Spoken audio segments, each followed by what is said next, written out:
베드로 후서 1장 1절에서 11절까지의 말씀 찾으셨으면 아멘. 찾으신 줄 알고 제가 먼저 한번 읽도록 하겠습니다. 예수 그리스도의 종이며 사도인 시몬 베드로는 우리 하나님과 구주 예수 그리스도의 의를 힘입어 동일하게 보배로운 믿음을 우리와 함께 받은 자들에게 편지하노니 하나님과 우리 주 예수를 알므로 은혜와 평강이 너희에게 더욱 많을지어다. 그의 신기한 능력으로 생명과 경건에 속한 모든 것을 우리에게 주셨으니 이는 자기의 영광과 덕으로서 우리를 부르신 이를 알므로 말미암음이라. 이로써 그 보배롭고 지극히 큰 약속을 우리에게 주사 이 약속으로 말미암아 너희가 정욕 때문에 세상에서 썩어질 것을 피하여 신성한 성품에 참여하는 자가 되게 하려 하셨느니라. 그러므로 너희가 더욱 힘써 너희 믿음의 덕을, 덕의 지식을, 지식의 절제를, 절제의 인내를, 인내의 경건을, 경건의 형제 우애를, 형제 우애의 사랑을 더하라.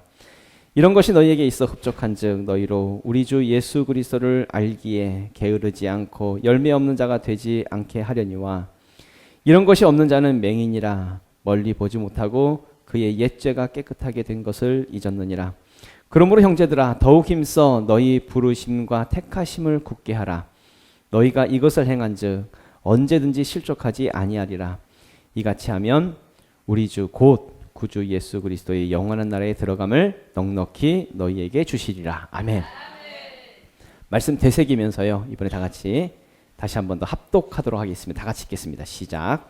예수 그리스도의 종이며 사도인 시몬 베드로는 우리 하나님과 구주 예수 그리스도의 의를 힘입어 동일하게 보배로운 믿음을 우리와 함께 받은 자들에게 편지하노니 하나님과 우리 주 예수를 알므로 은혜와 평강이 너희에게 더욱 많을지어다.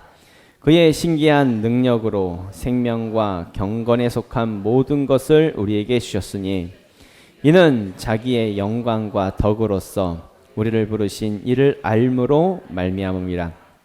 이로써 그 보배롭고 지극히 큰 약속을 우리에게 주사 이 약속으로 말미암아 너희가 정욕 때문에 세상에서 썩어질 것을 피하여 신성한 성품에 참여하는 자가 되게 하려 하셨느니라.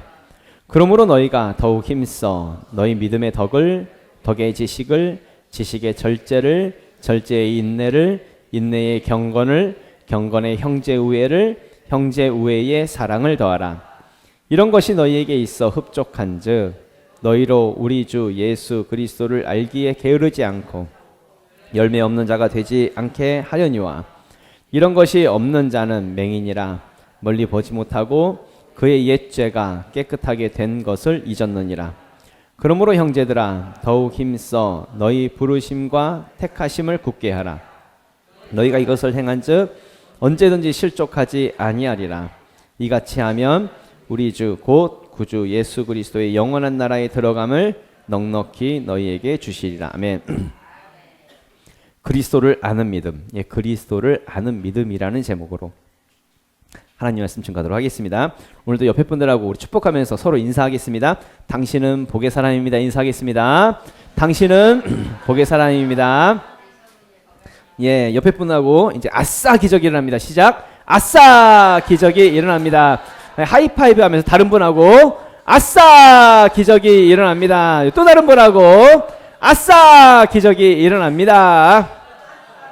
예, 잘 되고 있습니다. 놀라운 기적이 일어나고 있습니다. 예, 오늘 본문의 내용 베드로 후서입니다. 베드로 후서는 우리 지난주에 우리 큐티 했던 큐티 하시는 분들 큐티의 내용이었지요. 사도 베드로가 고난과 핍박을 당하고 있는 초대교회 성도들을 향해서 그리스도인들을 향해서 편지를 한 것이 베드로전서, 베드로후서인데 베드로전서는 이제 외부로부터 오는 박해. 그때 당시에 이제 초대교회가 네로 황제로부터 혹은 로마로부터 핍박과 박해를 받았거든요. 그 속에서 어떠한 고난 속에 있다 할지라도 그 믿음 잃지 말고 산소망을 가지고 거듭난 그리스도인으로서 믿음으로서 살아라 라고 권면하는 서신이 베드로전서이지요. 그리고 이제 베드로후서는 교회 안에서 일어났던 어떤 거짓 선생들, 거짓 교사, 그러니까 교회 안에 믿음 생활을 하는데 거짓으로 해요. 이 거짓으로 하는 믿음 생활이 교회를 흔들고 교회를 깨뜨리는 자들이 있었는데 그들에 대한 경고, 그리고 교회 안에 생긴 어떤 그런 고난, 교회 안에서 생기는 어떤 핍박, 그런 것을 이겨내고 교회를 든든하게 세워라. 믿음 생활 정말 열심히 해라. 잘해라. 라고 권면하는 내용이 베드로 후서의 내용입니다. 그러니까 베드로 전서, 베드로 후서가 쓰여질 당시에, 그때 당시의 배경은 초대교회가 굉장히 위험한 상황이었지요. 외부로부터는 네로 황제의 압박, 네로 황제의 핍박. 그래서 그때 당시에는 교회를 다닌다고 하면, 예수를 믿는다고 하면 감옥에 갇혔고 죽임을 당했고, 사람들 인식 속에서도 교회라고 하면 굉장히 많은 부정적인 인식이 되었던 그런 세대, 그런 시대가 바로 이제 베드로 전서 후서가 쓰여졌던 그런 시대였지요. 그러니까 교회가 굉장히 힘들었던 시대였습니다. 그리고 그때 당시에는 이제 베드로가 나이가 이제 많이 들었죠. 나이가 많이 든 상태에서 지금 잡혀가지고 이제 곧 사형당할 위기 가운데 있는 그런 상황이었습니다. 베드로가 곧 십자가형을 받을 거라고 그렇게 이제 예고되어져 있는 그런 상황 속에서 베드로가 편지를 쓰는 거예요. 교회를 향해서, 성도들을 향해서. 그러니까 베드로가 죽기 직전까지 그럼 뭘 고민했다는 거예요? 뭘 걱정했다는 거예요?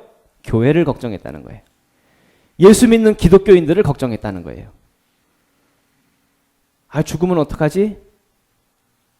여기서 벗어났으면 좋겠는데, 감옥에서 풀려났으면 좋겠는데, 이걸 걱정한 것이 아니라 교회를 걱정하고 기독교인들을 걱정했다는 이야기죠. 다른 것이 아니라 기독교인들이 흔들리지 않는 믿음을 갖도록, 주님이 다시 강림하실 때까지, 재림하실 때까지 끝까지 그 믿음 지키는 삶을 살 수 있도록 그렇게 권면의 편지를 쓴 것이 베드로전서, 베드로 후서라는 이야기입니다. 우리는 그러지 않을까요? 감옥에 갇혀 있으면 하나님, 감옥에서 풀려날 수 있도록 도와주세요. 하나님, 사형당하지 않도록 도와주세요.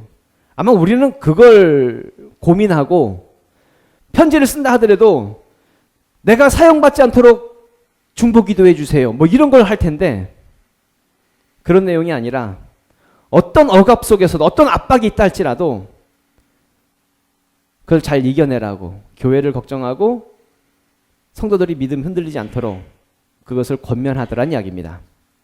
그렇게 쓰여진 책이 바로 베드로 전서, 베드로 후서이지요. 베드로 전서와 베드로 후서가 처음 시작할 때 비슷하게 시작을 합니다. 은혜와 평강이 너에게 더욱 많을지어다, 이렇게 이제 표현하는 부분이 있는데, 베드로 전서 1장 2절에 보면 곧 하나님 아버지의 미리 아심을 따라 성령이 거룩하게 하심으로 순종함과 예수 그리스도의 핏부림을 얻기 위하여 택하심을 받은 자들에게 편지하노니 은혜와 평강이 너희에게 더욱 많을지어다, 이제 이렇게 말씀하고 있습니다. 그리고 이제 베드로 후서 1장 2절에 보면 하나님과 우리 주 예수를 알므로 은혜와 평강이 너희에게 더욱 많을지어다, 이렇게 말씀하고 있죠. 은혜와 평강이 더욱 많을지어다 라고 똑같이 말을 하고 있는데, 베드로 후서에서는 한 가지 더 추가가 됐어요. 하나님과 우리 주 예수를 뭐함으로? 알므로. 그러니까 은혜와 평강이 우리에게 임하길 원한다라고 한다면, 은혜와 평강은 예수 그리스도를 아는 것을 통해서 알므로 은혜와 평강이 우리에게 임한다는 이야기죠. 예수를 알아야 합니다. 그런 차원에서 우리는 예수를 알아야 합니다. 첫 번째로 같이 말씀을 나누면 예수 그리스도를 알라는 것입니다. 우리 1절에서 2절, 1절에서 3절, 1절에서 3절까지의 말씀을 한번 읽어볼까요? 시작. 예수 그리스도의 종이며 사도인 시몬 베드로는 우리 하나님과 구주 예수 그리스도의 의를 힘입어 동일하게 보배로운 믿음으로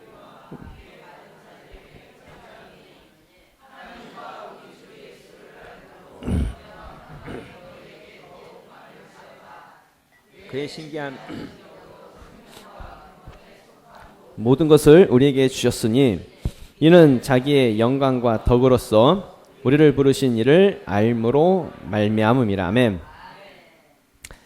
예, 서두에서도 말씀드렸습니다만 당시 초대교회에는 거짓 교사들, 거짓으로 그러니까 믿음 생활하는 사람들, 이런 사람들이 교회를 흔들고 성도들의 믿음을 흔드는 일들이 있었다는 이야기입니다.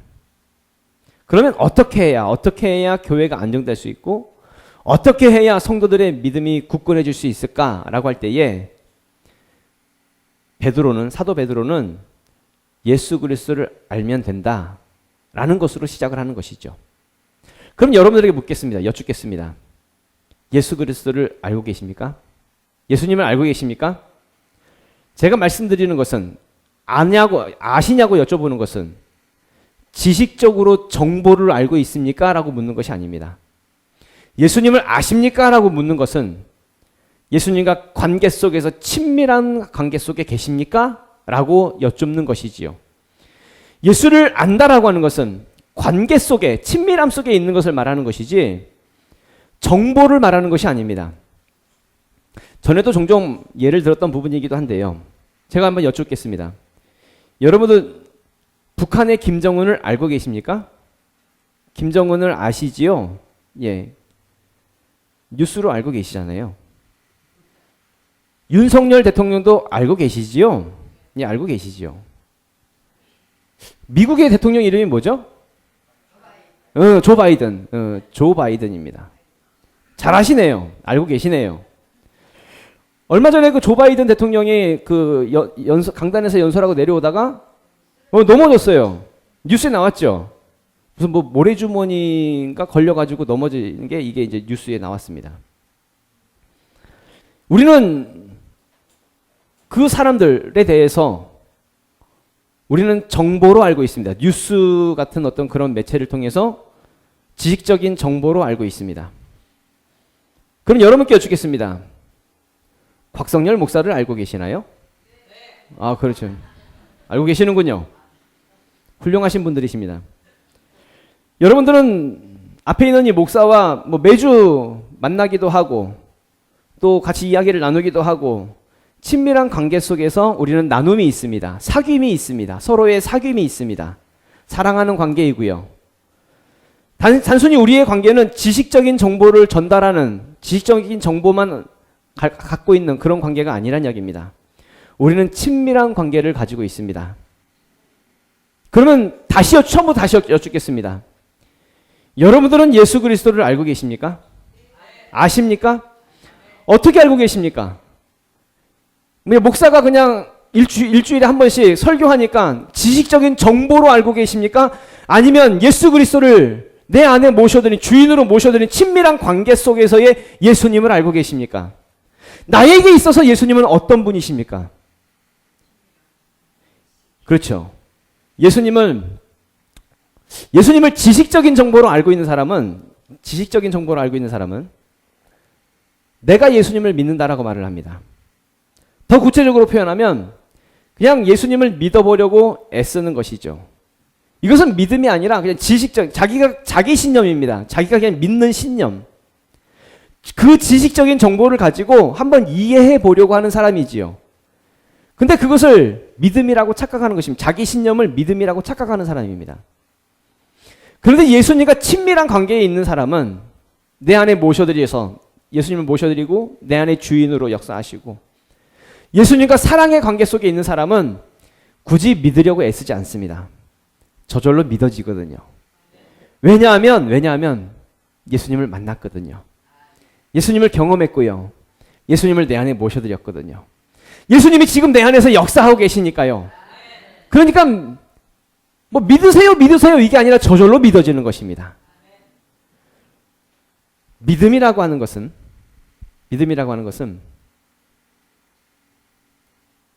내 안에서, 그러니까 내가 내 안에서 솟아나는 것이 아닙니다. 내가 만들어내는 것이 아닙니다. 믿음은 나에게서 나오는 것이 아니라 위로부터 부어지는 하나님의 은혜의 선물이지요. 그래서 에베소서 2장 8절에서 말씀 보면은 너희는 그 은혜에 의하여 믿음으로 말미암아 구원을 받았으니 이것은 너희에게 난 것이 아니요 하나님의 선물이라. 이 믿음이라고 하는 것은 위로부터 내려지는 선물이라는 것입니다. 내 의지가 아니라 이제부터 믿어야지, 하나님 믿어야지, 이게 아니란 얘기입니다. 하나님 믿어야지 라고 하면 이건 자기 신념이죠. 위로부터 부어지는 하나님의 선물입니다.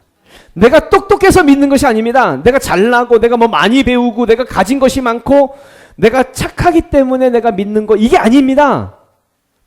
믿음은 나로부터 나오는 것이 아닙니다. 내 안에서 솟아나는 것이 아닙니다. 예수 그리스도를 통해서 오는 것이죠. 그 은혜를 통해서 그 은혜로 말미암아 내가 믿음을 받는 것, 내가 믿음을 받는 것이죠. 이 믿음을 받은 사람은 예수 그리스도를 내 안에 모셔드렸다. 내 안에 주님이 계신다라고 하는 것, 이게 뭔지를 아는 거예요.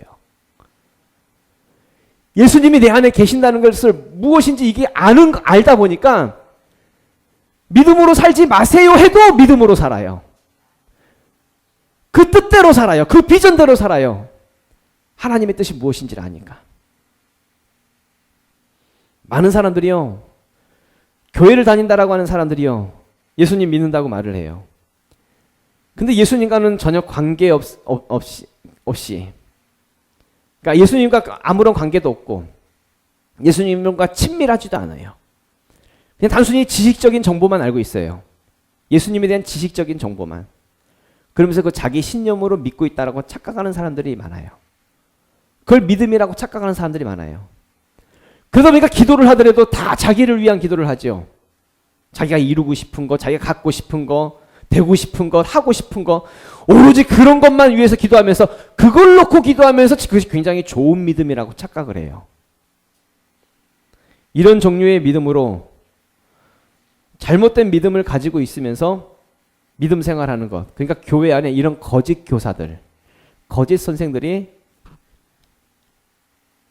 그때 당시 베드로 후서가 쓰여졌던 그때 당시 초대교회 성도들 중에 많더란 이야기입니다. 잘못된 복음을 말하고 이 잘못된 복음을 가지고 성도들을 판단하고 교회를 흔드는 일들이 있더란 이야기죠. 우리는 진짜 예수님 알아야 합니다. 예수 그리스도를 알아야 합니다. 그래서 우리 지금 라이프 클래스 하고 있잖아요. 오늘이 이제 라이프 클래스 우리 4주차인데요. 이번 주 토요일 날 6월 10일 날 아침 8시에 또 다시 엔카운터 수양회를 합니다. 엔카운터 수양회는 예수님을 만나는 시간이지요. 예수님을 경험하는 시간이고요. 예수님과의 친밀한 관계 속으로 들어가는 시간입니다. 우리가 이 엔카운터 수양회에 많은 기대감을 가지고 우리 라이프 클래스 하시는 분들 모두가 참석할 수 있기를 부탁을 드립니다. 그동안 나의 삶에 있어서 내가 힘쓰고 애써도 되지 않았던 그런 문제들, 인생의 문제들, 뭔가 사주팔자 운명에 매여가지고 묶여서 살아갔던 그 모든 것들, 내 힘으로 안 되었던 어떤 운명과 같은 그런 모든 것들을 예수님을 만남을 통해서, 엔카운터를 통해서 우리의 모든 묶임에서 자유케 되어지고 풀어지는 역사를 여러분 경험하게 될 것입니다. 왜냐하면 예수님이 나의 주인으로 찾아오시거든요. 예수님이 나의 주인으로 오시면, 그동안 내가 내 삶의 내가 주인이어서 내 마음대로 내 뜻대로 살았기 때문에 안 되었다고 한다면, 이제는 예수님이 나의 삶의 주인이 되셔서 예수님에 의해서 살아가기 때문에 이제는 완전히 다른 삶이 되어지는 것이죠. 모든 묶임과 운명에서 벗어나게 되는 것이지요. 그런 역사를 여러분 경험하게 될 것입니다. 호세아서 6장 3절에 보면, 그러므로 우리가 여호와를 알자, 힘써 여호와를 알자. 그의 나타나심은 새벽빛같이 어김없나니 비와 같이 땅을 적시는 늦은 비와 같이 우리에게 임하시리라 하니라. 아멘. 하나님은 우리에게 말씀하세요. 나 좀 알아달라고. 힘써 좀 알아봐달라고. 알아달라고. 무슨 말이에요? 하나님은 우리와 깊은 관계를 맺기를 원하세요. 단순히 정보를 아는 것이 아니라 우리와 깊은 관계에 있기 원하신다는 얘기입니다. 나는 너희와 친밀한 관계를 맺고 싶어. 힘써 깊은 관계를 맺고 싶어. 사랑하는 관계. 그 친밀함 속에서 하나님과의 하나가 되어지는, 연합되어지는 그 관계. 하나님은 우리와 그런 관계를 원하신다는 이야기죠. 요한복음 17장 3절 말씀에서도 이런 말씀이 있죠. 영생은 곧 유일하신 참 하나님과 그가 보내신 자 예수 그리스도를 아는 것입니다. 아멘. 우리의 영생은요, 참 하나님과 예수 그리스도를 아는 것이다. 예수 그리스도를 알 때 뭘 얻는다? 영생을 얻는 것이다. 왜요? 예수님을 안다라고 하는 것은 단순히 지식적인 정보를 말하는 것이 아니라 친밀한 관계 속에 있는 것이니까, 깊은 사귐이 있는 것이니까, 서로 사랑의 관계이니까, 예수님과 내가 사랑의 관계 속에 있는 것이니까 자연스럽게 당연히 영생으로 들어가는 것이죠.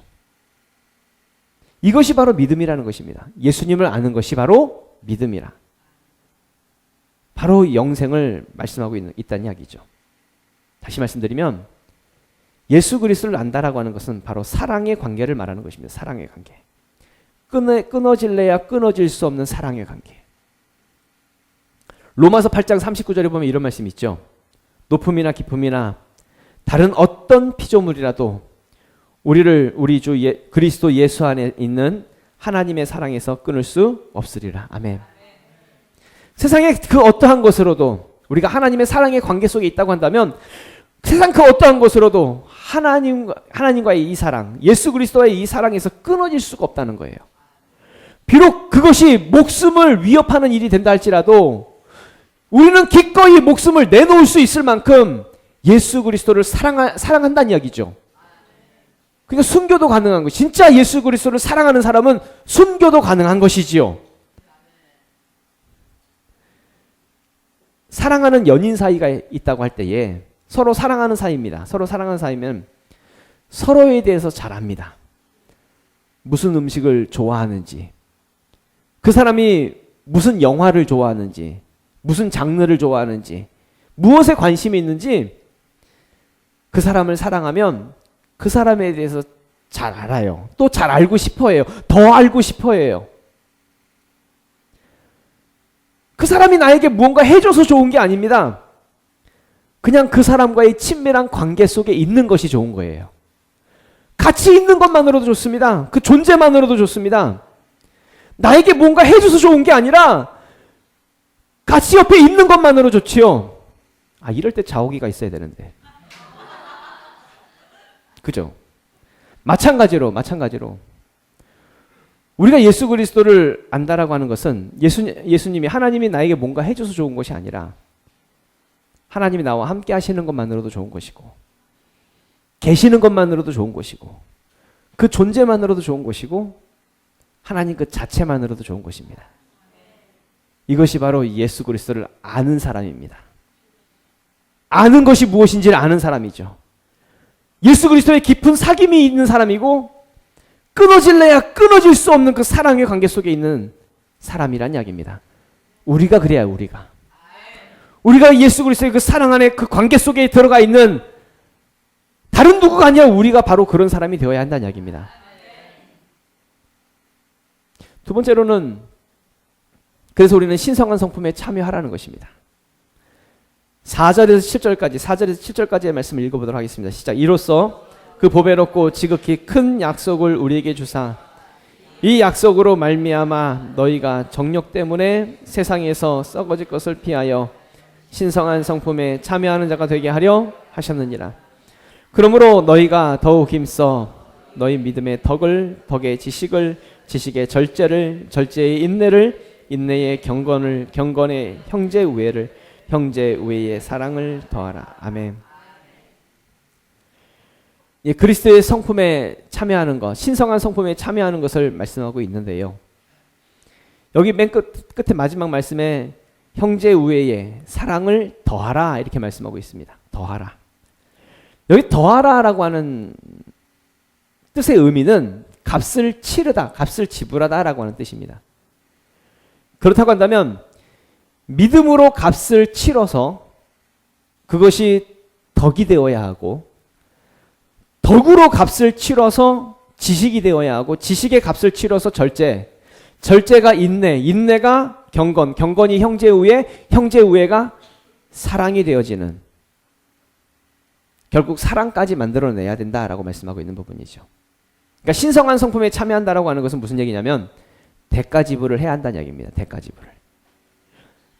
예수 그리스도를 안다라고 하는 것, 우리 믿음으로 산다라고 하는 것은 끊임없이 그 믿음에 대해서 대가 지불을 하면서 하나님의 그 목적대로 살아간다라고 하는 것을 의미한다는 이야기죠. 방금 전에도 말씀드렸듯이 우리는 예수 그리스도와 우리는 사랑의 관계입니다. 사랑에 깊이 빠진 관계입니다. 사랑에 빠졌다라고 한다면 우리는 진짜 사랑한다라고 한다면 우리는 떼쓰지 않습니다. 사랑하는 사람에게 뭔가 요구하지 않습니다. 진짜 사랑하면요, 그 사람을 위해서 내가 무언가를 해주는 것이지.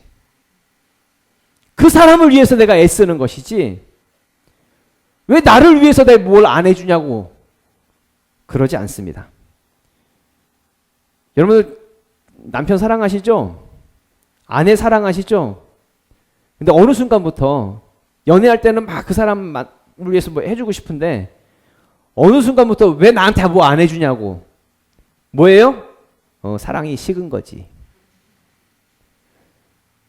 여전히 사랑한다면 뭐예요? 요구하는 것이 아니라 더 해주고 싶고, 그 사람을 위해서 맞춰주고 싶고, 더 알고 싶고, 그런 부부, 그런 가족이 될 수 있길 부탁을 드립니다. 사랑하는 사람은 그렇다는 얘기는 무슨 얘기냐면, 사랑한다라고 하는 것은 그 사람을 닮으려고 한다는 거예요.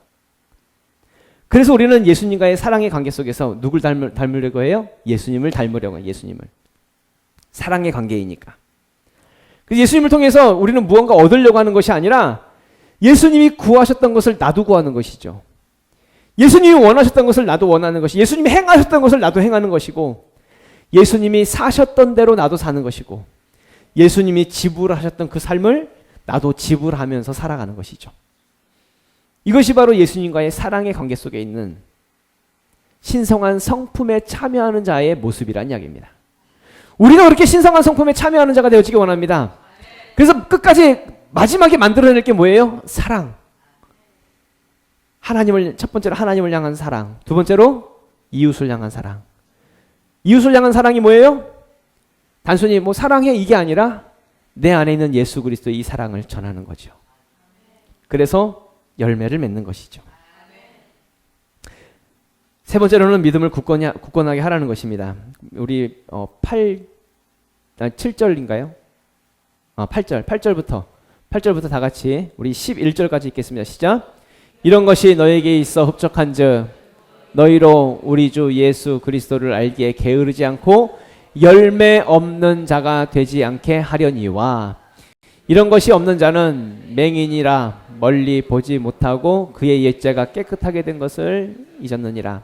그러므로 형제들아 더욱 힘써 너희 부르심과 택하심을 굳게 하라. 너희가 이것을 행한즉 언제든지 실족하지 아니하리라.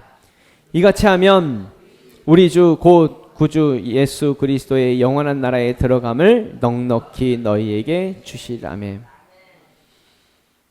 우리가 하나님의 사랑의 관계 속에 있을 때, 예수 그리스도를 알 때에 우리는 열매 없는 자가 되는 것이 아니라 이제 열매를 맺는 자가 되겠지요.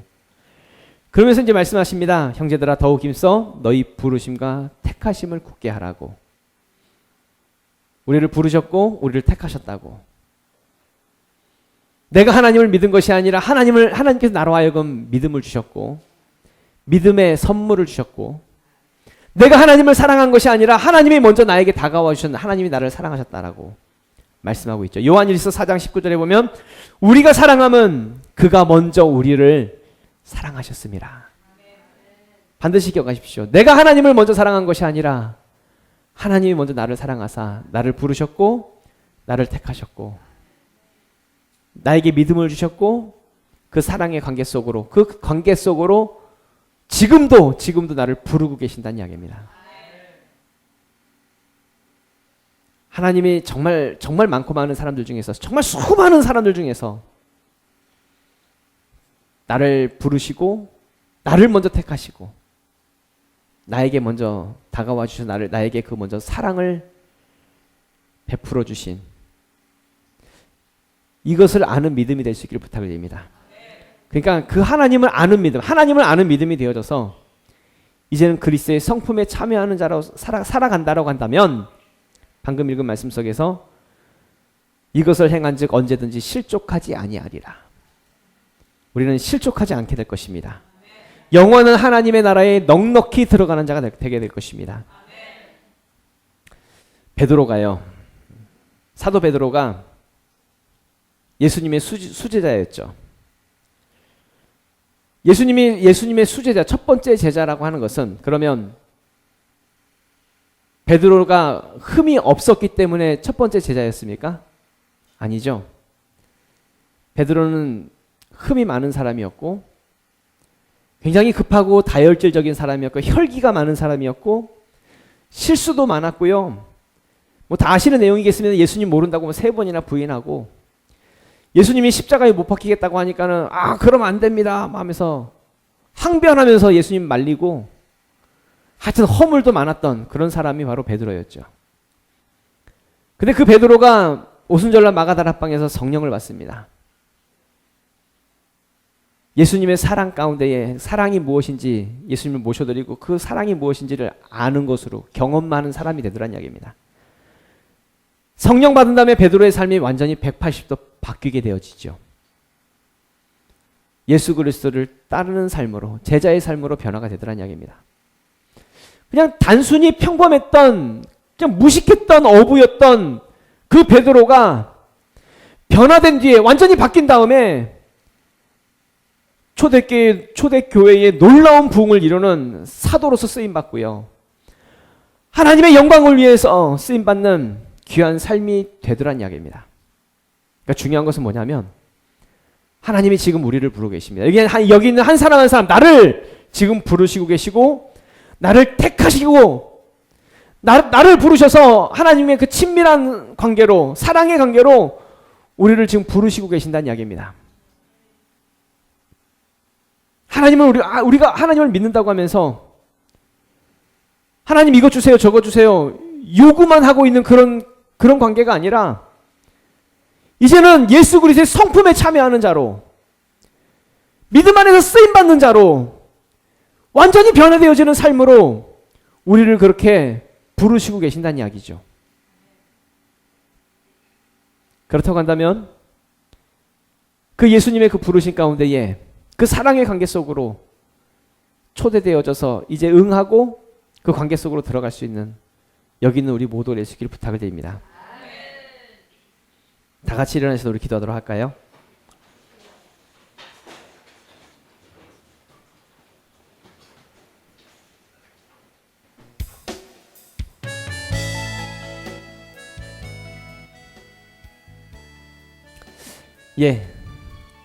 우리는 단순히 하나님을 안다고 할 때, 또 예수님을 안다고 할 때에 예수님은 나의 죄를 짊어지시고 십자가에 죽으셨어. 뭐 그런 정도의 지식적인 정보를 알고 있으면서 그래 그걸 내가 인정해. 그걸 인정하는 것을 마치 믿음이라고 착각해서는 안 됩니다. 진짜는 뭐냐면 예수님을 내 안에 진정한 주인으로 모셔드리는 것입니다. 예수님이 내 안에 오셔서 나의 삶 가운데에 이제 예수를 믿는 믿음의 삶으로 바뀌어지는 것, 변화되어지는 것, 이제 완전히 다른 삶을 살아가는 것, 그것이 되어져야 한다는 이야기입니다. 그렇게 예수님은 지금 우리를 부르고 계십니다. 그 사랑의 관계로 오라고, 이제 이 안으로 들어오라고. 여러분 기억하십시오. 이번 주 토요일 날 엔카운터 수양회가 있습니다. 이 엔카운터 수양회는 그 사랑의 관계로 여러분들을 초청하는 그런 시간이 될 것입니다. 다시 오지 않을 기회가 될 것입니다. 여러분들의 운명을 바꾸는 기회가 될 것입니다. 지금까지 애쓰면서 힘쓰면서 살아도 안 되었던 그 모든 운명의 모든 삶의 모든 문제들이 해결되어지는 그런 역사를 여러분 경험하게 될 것입니다. 예수님 만나면 해결되는 것입니다. 예수님 내 안에 오시면 해결되는 것입니다. 기도하실 때 하나님, 내가 진정 예수님과의 사랑의 관계 속으로 들어가기 원합니다. 내 안에 오셔서 하나님, 예수님을 만나고 완전히 바뀌어지는, 변화되어지는 사랑의 관계가 되어지는 우리의 모습을 도와주시옵소서. 우리 주여 한번 외치고 통성으로 기도하겠습니다. 주여!